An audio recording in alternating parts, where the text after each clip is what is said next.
Si bien la Gran Depresión sumergió a la economía mundial hace algunos años, pero una pesadilla para personas con edad para recordarlo. Alrededor de 13 millones de americanos quedaron desempleados, cientos de miles de negocios y millones de agricultores quebraron o finalizaron por completo su actividad. Al derrumbe espectacular de 1919, le siguieron 5 años de una expansión excesiva del crédito por parte de la Reserva Federal, bajo la administración Coolidge. Coolidge fue el 30º presidente de los Estados Unidos.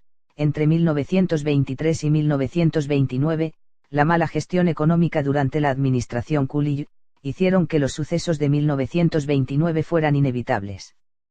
Pero, ¿qué fue entonces lo que derrumbó el colapso abismal después de 1929? Hubbard, 31º presidente de Estados Unidos 1929 a 1933, se opuso a cualquier reforma. El presidente no pretendió rebajar los precios ni reducir los salarios, sino más bien a aumentar las inversiones.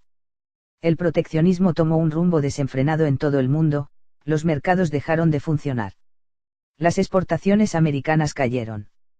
Cuando el comercio internacional y las transacciones comerciales fueron interrumpidos, la agricultura americana colapsó. Los principales acreedores de los agricultores eran, por supuesto, los bancos rurales. Cuando la economía mundial comenzó a desintegrarse y el nacionalismo económico se tornó desordenado, los países europeos deudores quedaron en situaciones de pago precarias. Austria y Alemania cesaron sus pagos al exterior y se congelaron grandes créditos ingleses y americanos.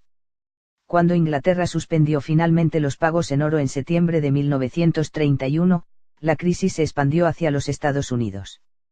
El año 1931 fue trágico, pues la nación entera y el mundo entero cayó en el cataclismo de la desesperanza y la depresión, incrementando aún más el desempleo, pero la administración Hubbard rechazó la idea de haber causado el desastre, y culpó a los empresarios y especuladores americanos. Cuando el presidente Franklin Delano Roosevelt asumió la presidencia en 1933, también combatió la economía hasta el final de su muerte en 1945. Emprendió una profunda reorganización industrial, aprobando la Ley de Recuperación Industrial, con el fin de autorregular la economía.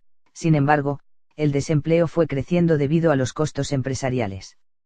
Los códigos de la Agencia Nacional de Recuperación creada por Roosevelt, cuyo objetivo era una justa fijación de precios, salarios mínimos y horas máximas de trabajo y los impuestos a los procesos de la Administración de Ajuste Agrícola, llegaron en julio y agosto de 1933, entonces nuevamente la producción económica, que había tenido una breve recuperación, descendió bruscamente. Luego llegó el alivio de parte de inesperados orígenes. Los 9 ancianos encargados de las aprobaciones y ajustes a las leyes de la Suprema Corte, por decisión unánime, proscribieron la Agencia Nacional de Recuperación en 1935 y la Administración de Ajuste Agrícola en 1936. El alivio fue meramente temporario. Los planificadores de Washington no podían dejar sola a la economía. Entonces se creó la Ley Wagner en julio de 1935. Esta ley discutía que, cualquier cosa que un empleador pudiera hacer en defensa propia resultaba una práctica laboral injusta. Reaccionando entonces los trabajadores con protestas, amenazas y violencia total, para los meses venideros la actividad económica comenzó a decaer y el desempleo nuevamente superó la marca de los 10 millones de desocupados. Pero la Ley Wagner no fue el único origen de la crisis de 1937. Si el intento de Roosevelt de asegurarse el apoyo de la Corte Suprema hubiese resultado exitoso, hubiera subordinado el Poder Judicial al Poder Ejecutivo. A lo largo de todo este periodo, el gobierno federal intentó volver a inflar la economía, subiendo duramente el saldo de las reservas. Entonces la economía americana no pudo fácilmente recuperarse de las encadenadas ofensivas, en primer lugar, por las administraciones republicanas y luego por las demócratas. El desastre de la Gran Depresión condujo finalmente al holocausto de la Segunda Guerra Mundial. Cuando más de 10 millones de hombres fueron reclutados por las Fuerzas Armadas, el desempleo dejó de ser un problema económico. Las últimas raíces de la Gran Depresión estaban creciendo en los corazones y mentes del pueblo americano.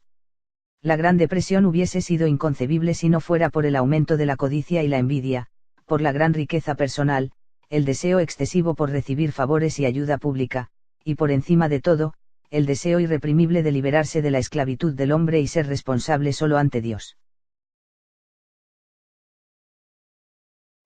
created using Powtoon.